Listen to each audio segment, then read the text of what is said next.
Well, plenty of teams are in for an improved season in 2023-24, but who are the Power 6 squads primed to go from the bottom of their conference all the way to the top of the league?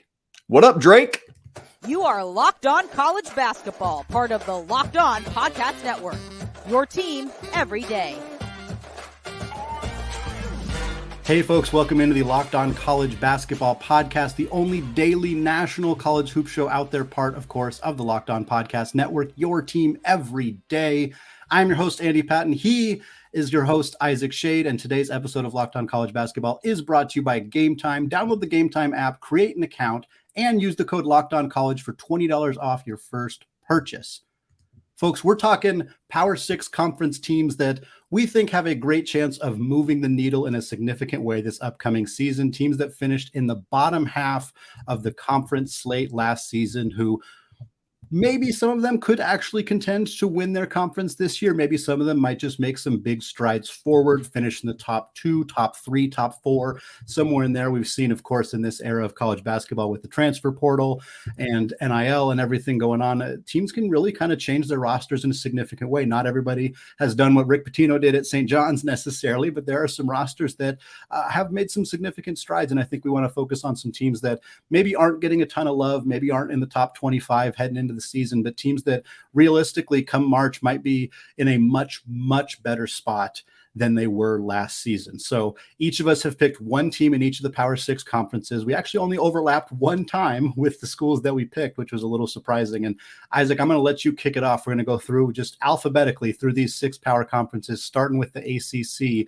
and who you think might make some big strides forward in that conference this year. That's right. And Andy, I got to say right out of the gate, I did not mean Drake as in the Drake Bulldogs. I meant Drake the rapper, because you're talking about starting from the bottom and now we're here. So just nobody. I was like, I don't think conference realignment's been crazy, but I'm not sure Drake's in a Power 6 conference yet. I think there's still Missouri Valley, right, Drake? Anyway, here we go. So the ACC, as Andy said, is where we'll start. Obviously, the ACC has an uneven number of teams in basketball, 15 of them. So we're going to take the bottom 8 from this conference, which last year was Wake, Syracuse, Boston College, Virginia Tech, Florida State, still trying to figure that out, Georgia Tech, Notre Dame, and Louisville, still trying to figure that out. Andy, I'm going to take Mike Young's Virginia Tech Hokies. A big reason for that is I think a lot of what happened last year was to do with injury and other things. And I know you get some big loss with like Justin Mutz. I think he was a lot of to use some hockey phrase, the enforcer of that team and a big brute. But for me, for Virginia Tech, it all starts in the backcourt with Hunter Couture and Sean Padula, 2 veteran guys who should do it. And in particular, I'm looking at Hunter Couture, who is a career 41.8% three-point shooter. He's literally never shot under 40% in a single season. And it's not like he was shooting half a 3 per game, right? He's never averaged fewer than 4 attempts per game. So I'm all up on that. The one thing I have a little bit of concern with these guys as a starting backcourt, neither of them is like a true facilitator first kind of guard. So they're going to have to figure that out. But obviously we know with Mike Young teams going all the way back to Wofford, they just like to bomb you out of the gym. And I think that's what this team should do this year, including keep an eye on Northwest transfer Robbie Baran, who is perfect as a Mike Young stretch four, 6'9", 215, a career 36% three-point shooter himself. All sorts of other guys to help fill this thing out. But those are kind of some of the main fellas I'm looking at to help bring Mike Young's team into hopefully a double bye territory in the ACC. Andy, who are you looking at in the Atlantic Coast Conference? This was one of the toughest conferences for me. There's 2 conferences that I really kind of struggled to make a pick with. And for me, ultimately, I'm going to go with Wake Forest, Steve Forbes' squad, the Demon Deacons there. And they have a lot of significant losses. Bobby Klintman was a very public loss this offseason as he decides to go play professionally in Australia. They lose Tyree Appleby, who was one of the best scoring guards in the entire conference last year. Davion Williamson's another tough loss. for them as well, but they keep a few key pieces. Monsanto's back, Haar's back, Hildreth is back. But more than that, I really like the additions that Forbes squad made in the transfer portal. He brings 2 guys over from Gonzaga in Hunter Salas and Efton Reed. As of this recording, I don't know if Efton Reed is going to be eligible. I'm not sure if we've heard an update on that. I haven't seen one, but Reed was a guy who transferred last offseason from LSU to Gonzaga, so he would need to apply for a waiver. He had an opportunity to go to VCU, where he would have almost certainly gotten said waiver because that's in his hometown. So we'll see if he ends up getting to play or not. But really, the big addition for me is Salas. Salas is a guy who spent a couple of years on the bench at Gonzaga, never got the playing time that he felt he deserved, and that, trust me, many of the fans, I heard about it a lot on Locked On Zags, felt that he deserved as well. Really, really good defensive player, high-level athlete. Still got to work on the outside shot a little bit, but Steve Forbes has a tremendous reputation of getting transfer guards and turning them into all ACC caliber guards. Appleby among them, Jake LaRavia among them. And to me, Hunter Salas feels like a guy who, he was a 5-star recruit. Many expected him to be a one and done, or at least a 2 and done. Instead, he transfers to Wake Forest. I wouldn't be shocked at all to see him in competition as an all ACC first team guard, second team guard next year. Given the keys to the kingdom, a lot more free flowing opportunities for him to go out there, attack the basket, score off the dribble, do some of the things that we only saw glimpses from him of at Gonzaga. And so I think you see that. You see the addition of Kevin Miller, a guy who's averaged 14 points per game in his 2 seasons at Central Michigan. He only played 4 games last year. And then you see Abramo Kanka, a guy who's more of a kind of developmental piece, I think, a guy who's transferring over from UCLA. But if they can get something out of him in year 1, I could really see this Wake Forest team. Again, are they going to beat Duke and Miami? Maybe not, but could they compete for a double bye? I think absolutely. They got a decent recruiting class coming in as well. You think perhaps Parker Fredrickson ends up kind of popping as a 4-star guy, number 90 ranked player in that class of 2023. And I think you throw that all together, and there's a recipe here for Wake Forest to make some serious noise next season. Absolutely. And we had Alondis Williams actually winning that ACC Player of the Year before Tyree Appleby. And so I'm right with that track record you're talking about there, Andy. Also, for me, a little dark horse action in the ACC is Syracuse. I know we got that coaching change, but watch out for that backcourt of Judah Mintz and JJ Starling. Could be electric. Andy, let's move on to the Big 12. Now, obviously, this is a smaller conference in terms of what they had last year. I know we've added our 4 former AAC schools, but last year, just 10 schools. So, you know, we talk about bottom half. I'm going to allow us to have the bottom 6 as options. So that would be Iowa State, TCU, Oklahoma State, West Virginia, Texas Tech, and Oklahoma. Andy, I'm going to make you keep talking. Who are you going with out of what is now the Big 14 currently? Well, like I said, these were the 2 that were the hardest. At first, I looked at Texas Tech, and I like some of the additions they made, but there's too many losses there. And while I think a coaching change might invigorate some things there, I just couldn't quite pull the trigger on that one. West Virginia, also a school I looked at, and just too much depth lost from that program. I like the top end talent they brought in. Again, I think a coaching change might help in some ways, but just wasn't quite sure I could really convince myself of that. So I went with one of the more kind of easier picks, a team that was right on the borderline of even being eligible for this, and that is the Iowa State Cyclones. They lost a lot of talent.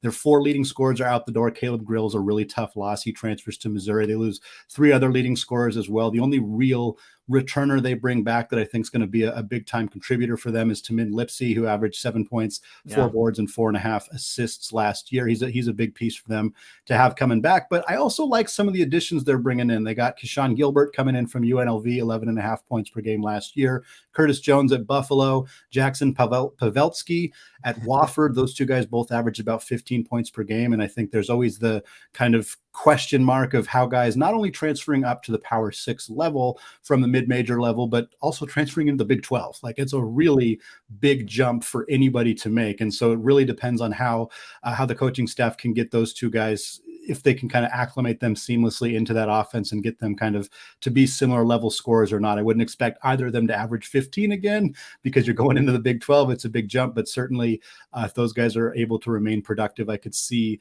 this team hanging on. And then beyond that, they also have the 9th ranked recruiting class in the entire country. And I think that's notable. Again, it depends how much these guys contribute in year 1, or whether these are guys who are maybe going to contribute a little further down the line. But Omaha Bilou is a huge addition for them. 5-star power forward, 13th ranked player in the class. If he comes in and balls out right away and you get solid production from some of those transfer guards coming up from the mid-major level, I could see Iowa State keeping themselves in that conversation to be one of the top teams in the Big 12, although admittedly it's very challenging because they barely finished in the middle last year, and you add in good programs like Houston and Cincinnati, and I think it's gonna be a tough road for this team, but I think they have the pieces. Well, Andy, my team is one that definitely did not finish in the top half of the Big 12 last year, and that is the Houston Cougs. No, I'm just kidding. That's completely unfair, and I would never do that. I'm going to go with Jamie Dixon's TCU Horned Frogs. And listen, I know you're probably listening to this. It's kind of like when I talked about Kansas State last week, and people are yelling into their computers or cars or radios or whatever right now. They've lost Eddie Lampkin. They've lost Mike Miles. They've lost Damian Baugh. I get that. But the replacements, I think, are enough to have this team, again, as like a top four-ish team in the Big 12. And if I'm crazy, then so is BartTorvik.com, because my man has TCU 19th in the nation and 4th in the Big 12 preseason projections. I think we've got 2 intra-conference transfers right now for TCU that are going to play huge roles this year. We've got Avery Anderson, 6'3", coming over from Oklahoma State, played 4 years there in Stillwater, comes home where he's from just north of Fort Worth. I think there's always something to do with that, as you were saying earlier about Efton Reed, even though he's not going home, but my point, and then center Ernest Uday coming over from Kansas, 6'11" guy, young, sophomore, but he got a little bit of burn, and I was impressed by some of what I saw from him last year for Bill Self's team, and should be a good force down low. But then you get guys like Micah Peavy, who started 8-9 games last year, Chuck O'Bannon, Emmanuel Miller, who each started 30-plus games last year. For Chuck O'Bannon, this is his 7th year of college, Andy Patton. And then, I think Jameer Nelson Jr. coming over from Delaware, where he scored 20 points a game last year, I think is going to be in the mix for a starting role. And depending on whether he's in or not, has 2 interesting things for me. If he's not, if it's Ernest Uday, Anderson, PV O'Bannon, and Miller, you're going 6'3", 6'6", 6'7", 6'7", 6'11" across your starting lineup. That's some really intriguing size to me. Yeah. But then what if you put Uday on the bench and started Nelson, and then you're going 6'6", 6'7", 6'7" in the front court? That could also pose some really interesting challenges. So I'm really curious to see what Jamie Dixon does with that. We got a lot of upperclassmen outside of Uday that should factor in to major playing time. So really curious to see about that.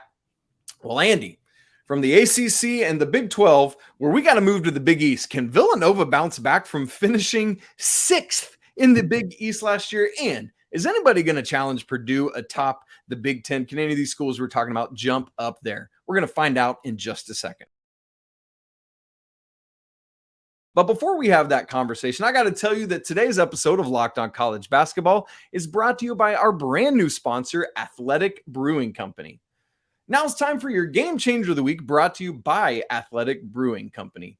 Much like the men's USA FIBA World Cup team, Athletic Brewing has completely changed the non-alcoholic beer game. They make non-alcoholic beers that actually taste good.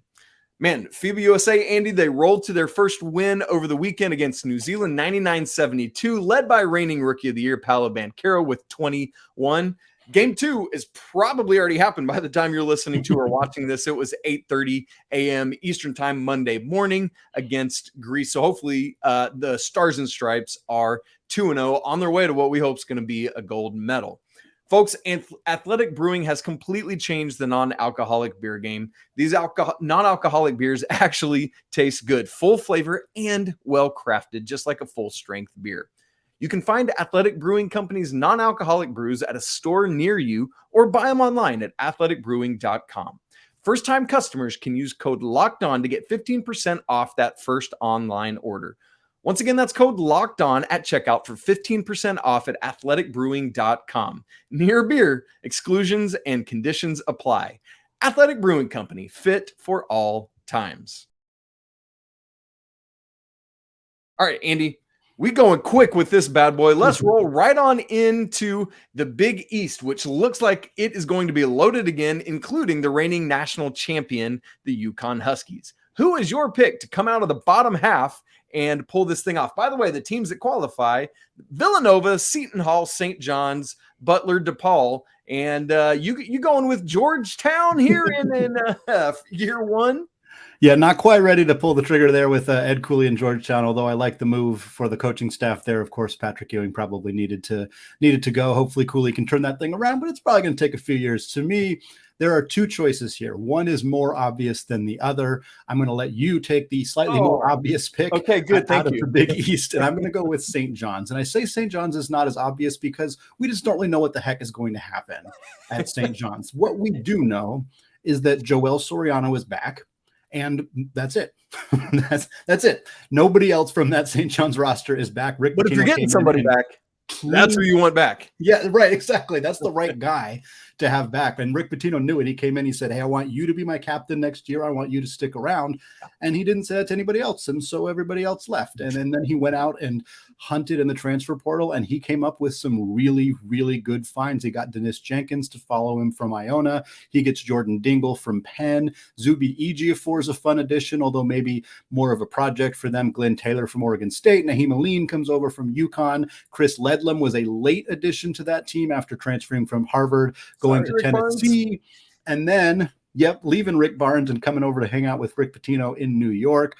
So many talented players joining this roster. It's really going to be interesting to see how Pitino puts all the pieces together. But if we're talking about a coach who's capable of doing that, I think we definitely feel pretty good about Pitino. And beyond that, you also have two really high-profile freshmen coming in that Pitino's going to have to figure out what he wants to do with. You got Simeon Wilcher coming in from North Carolina, not from North Carolina. He committed to North Carolina, decommitted from North Carolina, ends up joining the team. And then, of course, you have Brady Dunlap as well. Wilcher's ranked 47th in the class at 24/7 Sports. Dunlap's ranked 141st. And I think between all of those pieces, is it enough for St. John's to, win the Big East over Marquette and UConn and Creighton and everybody else?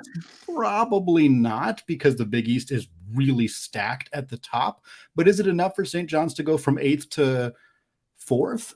Maybe. It totally might be. 4th or 5th, they could absolutely be in that conversation, make a little run in the Big East tournament. If you finish up in that range, you could be a top 5, top 6 seed, and that would be a massive change considering what happened last year with Mike Anderson at St. John's. This would be a huge upgrade for this team, and I think it's going to be among the most interesting teams to watch in all of college basketball next season. Cool. Well, Andy, I appreciate you leaving me the most obvious choice of this entire conversation for me, and that is the Villanova Wildcats. Andy, I got a pop quiz for you. Last year, Villanova finished 6th in the Big East. Prior to that, when was the last time they finished outside of the top 2 in this conference? Man, 2011, something like that. Oh, so close. 2012-13 season. That was when close. they finished 12th that year. And you might say to yourself, but there's only 11 teams in this conference. Yeah, well, that's good. You know who the top 3 teams were that year finishing? Louisville, Pittsburgh, and Syracuse, who are all now in the ACC. That's how long it's been. I figured it had to be before the Big East change. Yeah, exactly. So that's what we're talking about. I mean, it was literally once a decade happening last year. And for my money, there's no way that happens again. I think it was a perfect storm of the coaching change, of Justin Moore's injury the prior year in the Elite Eight, of Cam Whitmore's preseason injury and him still trying to get into shape. And so, again, perfect storm. No way that happens again this year. In fact, Bart Torvik, again, I'm going to reference him, has Villanova preseason number 11 in the nation, behind only UConn and Creighton. And in fact, that's ahead of reigning consensus Big East champ, because they won both the regular season and tournament, Marquette. And so, listen, there are people that believe in Villanova coming right back to the top. I do think Justin Moore will be back to full strength. A lot of times it takes a full year for that. Like I think about, I'm a big Braves fan, for those who don't know. Ronald Acuna Jr. last year was coming back from ACL injury and was a shell of himself, essentially. This year, he's your front runner for the NL MVP and is at like 59 steals and 29 home runs right now. And this is what I think Justin Moore is going to be this year. A Big East wrecking ball, should be right up there for Big East Player of the Year kind of consideration with some others I think like second team All Big East is probably his floor this year. I don't know, maybe that's too much, but that's what I would say about it. Andy, I think TJ Bamba is going to have a huge year transferring in. Could that be the best backcourt in the Big East? I haven't really processed through that, but man, just saying those two names excites me. Eric Dixon down low. I think Hakeem Hart is going to be massive on the wing this year. You got Tyler Burton, I think will start at the 4. And then guys coming off the bench like Mark Armstrong, Jordan Longino, Chris Archidiakono. That last name still is painful in my ears as a Tar Heels fan. And then let's not forget Lance Ware transferring in from Kentucky. Like that starting lineup that I'm projecting is all seniors, Andy. I feel all sorts of good about Kyle Neptune's second team at Villanova. Well, Isaac, I got to say, there's not a whole lot of guys who can hit 30 home runs and steal 50 bags in a season, but Justin Moore definitely strikes me as somebody. Yes, I love it. No, I'm moving on to the Big Ten. Big Ten, of course, is going to be most likely dominated by Purdue or Michigan State this year. Of course, Purdue returns their entire starting lineup. Michigan State returns many key players as well. Also has a nice recruiting class coming in. But there's a couple teams in the Big Ten that I think made some additions, or at least kept enough of their core together that I think we could see them take a step forward. And the team I want to talk about is I think maybe the lowest team in this entire exercise. They finished 12th in the Big Ten last year, and that is the Wisconsin Badgers. And the simple answer here is they replaced Jordan Davis, who averaged 5 points and 3.5 boards last year, with AJ Storr, who comes in, averaged 9 points last year at St. John's, was a 40.4% three-point shooter. And they basically keep everybody else. Chucky Hepburn's back. Their 5 leading scorers are back, and of course, including Hepburn. And you add in AJ Storr into that group. And I think you just have a team that has a lot of cohesion, that has a lot of continuity. And we've talked on a recent episode, Isaac, about how kind of we tend to really value, perhaps overvalue, and I'll admit that, how much continuity matters when looking at preseason rankings. And for Wisconsin, like, I think there are probably the same people who were yelling at their radios earlier might be doing it again and saying, well, they kept together the core of a team that wasn't very good last year. And that is a fair argument, but AJ Storr is an improvement. This team also brings in a decent recruiting class. They got a 4-star power forward coming in Gus Yalden, who I think is going to contribute for them right away. And I think we saw glimpses of this team being a better basketball team than they ultimately finished. And I think adding a 3-point shooter like Storr, a guy who can really kind of stretch the floor and is a really nice piece for them because he's got those 3 years of eligibility. The 1-year freshman transfer is such a valuable asset to add. And while Storr, is more of a 3-year piece than maybe a right away guy, I think he's better than Jordan Davis. And I think him coming in helps make this team a little bit better. Is that enough for them to go from 12th to 1st? Probably not. But is it enough for them to go from 12th to, 5th? Yeah, I think so. I think there's a lot of teams. It's also worth pointing out, and I think this is a really important point. The difference between 12th in the Big Ten and I think 3rd in the Big Ten, if I'm not mistaken, was like 2 or 3 games. Like they were really, everybody was really bunched together in the Big Ten. After Purdue, it was just like basically just everybody was the same. Like the difference between Wisconsin and Northwestern last year was very, very minuscule. So you only need to make slight improvements to be in that conversation for 3rd, kind of behind Purdue and Michigan State. And I think Wisconsin did that. I love that call, Andy. Just like Wisconsin, but then also the bunching up of like essentially the second tier, which was massive in the Big Ten, which I think will be some combination this year of Illinois, Indiana, Wisconsin, Northwestern again. And for my pick, I battled back and forth between Rutgers and Ohio State. And I ultimately went with the Buckeyes, which means that I'm choosing somebody lower than you because the Buckeyes were 13th in the Big Ten last year. So take that, Andy Patton, if you will. No, legit, I think this is a bounce back year for the Buckeyes. I still don't know how with Bryce Sensabaugh, how with Justice Stewart, like how were they that bad last year? But I think Bruce Thornton taking a jump as a sophomore. I expect that. He had some nice moments as a freshman last year. You get in Dale Bonner from Baylor. I often think a lot of the reason he wasn't more of a household name is just being stuck behind the Baylor guard triumvirate, and so I think this is his opportunity to shine. I really like Zed Key in the post, who's a little bit undersized and undervalued. It's kind of like a Norchad Omier thing from Miami, where you look at him, you're like, all right, I got you, bro. But my man is 6'8", 245. He can move you around. He's quicker than he looks. Rising senior. like 10.8 points, 7.5 rebounds a game. I wouldn't be surprised to see him make the jump up to averaging a double-double for the Buckeyes. I'm projecting Felix Akpara, the sophomore, to come in and support Key behind him, but he's a 6'11 dude, a great guy in the post off the bench. You're looking at Jamison Battle coming in from Minnesota, Evan Mahaffey from Penn State. So some more intra-conference transfers that we're looking at.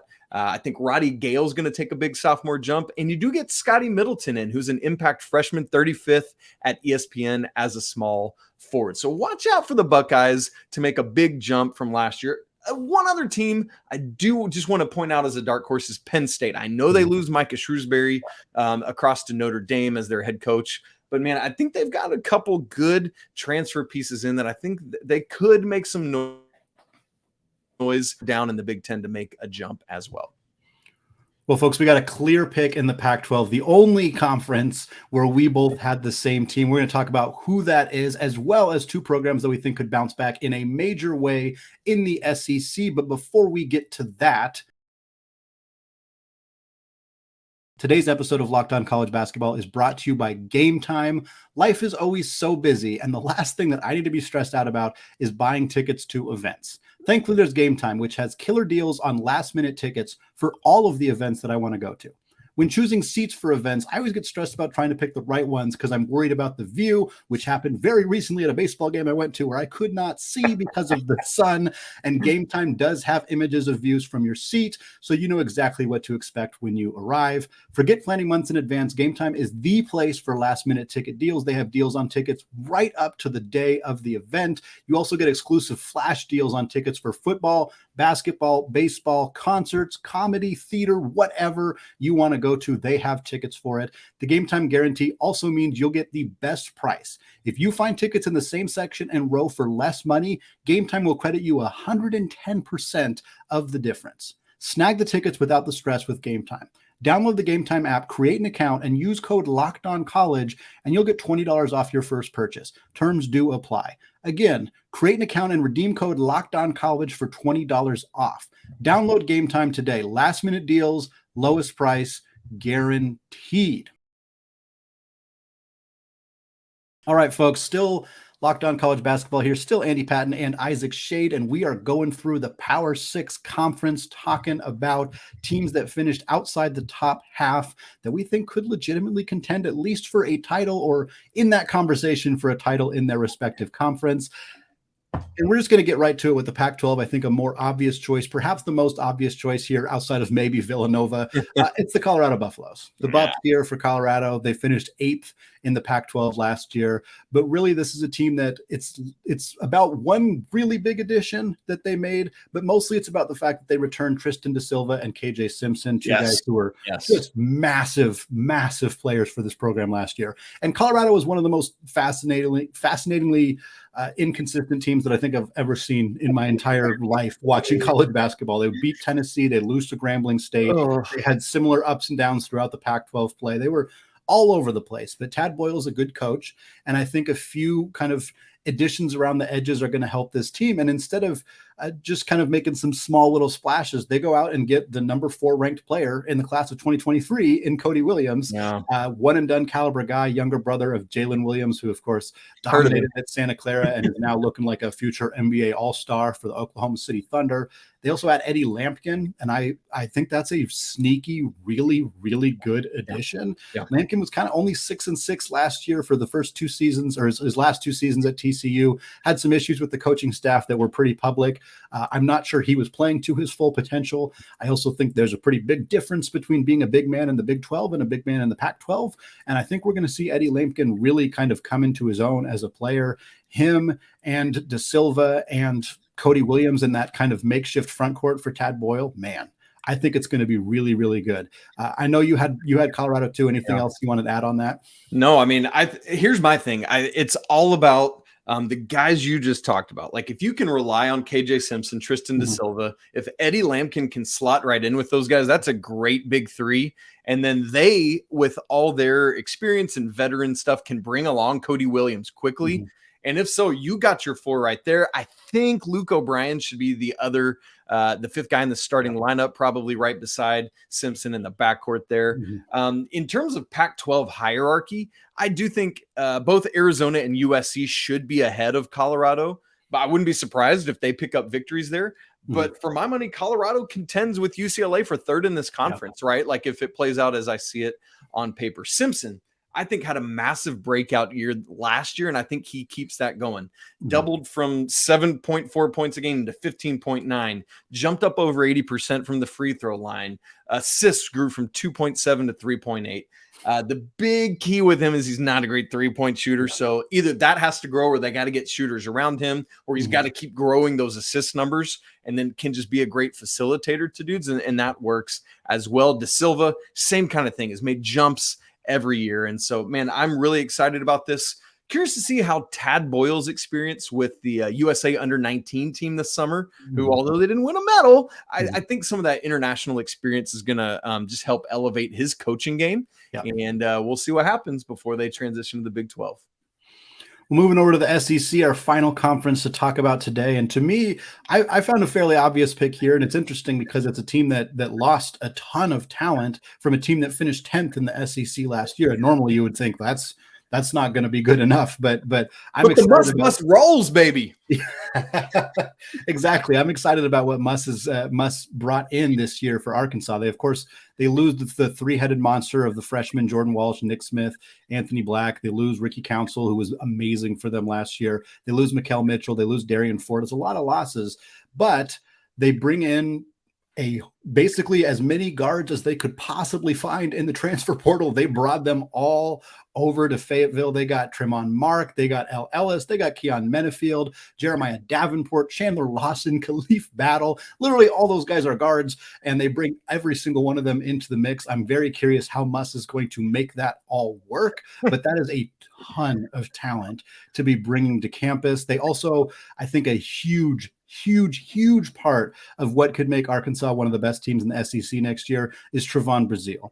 Missing so much time with injury last year. If he's fully healthy and ready to roll, putting the right pieces around him, putting some guards around him that can really help elevate his game, I think that he could be a guy who we're talking about as a lottery pick in the 2024 NBA draft. I think that's a reasonable expectation for him. And if he plays at that level, and just 1 or 2 of those guards that they add, for my money, it's probably going to be Mark and Battle, maybe Mark and Davenport. But if 2 of those guys really pop and Brazile kind of brings what we think he's capable of bringing, I think Muss's team is going to be really good. Again, the SEC's got a lot of talent at the top, but there's a lot of teams that lost a lot of talent as well. And for me, seeing seeing Arkansas go from 10th to 2nd or 3rd doesn't strike me as something that's unrealistic at all.